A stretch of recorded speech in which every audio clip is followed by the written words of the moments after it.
Alors, pour partir de la définition d'activité physique et activité sportive, une activité physique, en fait, c'est dès qu'on va consommer de l'énergie au-delà de ce qui nous permet de vivre, en fait. On a une consommation d'énergie de base qui permet de faire voilà, marcher les poumons, marcher le cœur, marcher les reins, le cerveau, etc.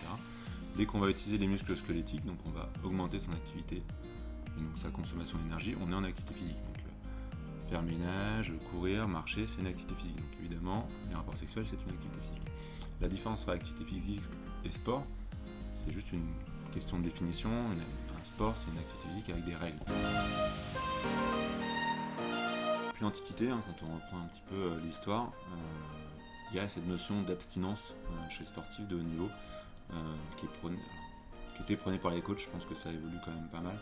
Mais vraiment, qui disait faut pas d'activité sexuelle parce que du coup, ça fait comme une espèce de tension sexuelle et ça fait monter, donc, surtout pour les hommes, ils parlaient de ça, ça fait un peu monter les capacités athlétiques, etc. Bon, ça n'a jamais été prouvé, il n'y a absolument rien de prouvé dans un sens ou dans l'autre. L'activité sexuelle, ça peut avoir surtout un impact psychologique. C'est-à-dire qu'il y a certains sportifs qui vont préférer l'abstinence parce qu'ils considèrent que avec l'activité sexuelle, ils vont être un petit peu... ils vont plus être dans leur objectif. C'est-à-dire l'objectif c'est le sport, les Jeux Olympiques, machin et tout. Il faut qu'ils soient là-dedans et du coup ils vont être un peu abstinents mais ils vont s'auto-censurer. Et d'autres par contre, justement cette tension sexuelle parce qu'ils sont abstinents et ils vont pas être bien. Dans ces cas-là, ils ont plutôt besoin d'avoir une activité sexuelle. On associe souvent le sexe à voilà, les fêtes, l'alcool, le tabac. Pas pour tout le monde, mais certains sportifs vont aller plutôt dans ce mode un peu ultime.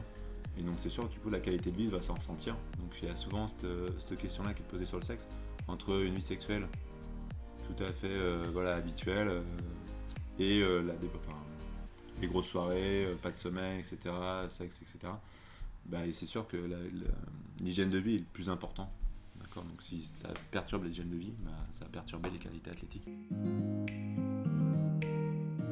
Il n'y a pas vraiment de choses qui ont montré que ça diminue les performances, mais on montre qu'une activité sexuelle dans les 2 heures avant l'effort, avant du coup la compétition, ça augmente quand même le rythme cardiaque.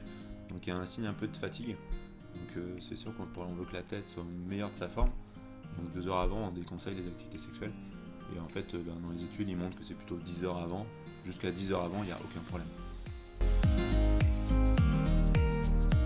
Il y a quelques papiers qui sont sortis pour justement regarder l'effet de l'activité physique sur la libido, notamment sur la baisse de la libido. Donc sportif, récréatif, même celui qui est par exemple qui est pas sportif et qui est plutôt sédentaire, qui reste dans son canapé, faire un peu de sport, ça a montré que justement sur sa libido, ça avait une action plutôt positive.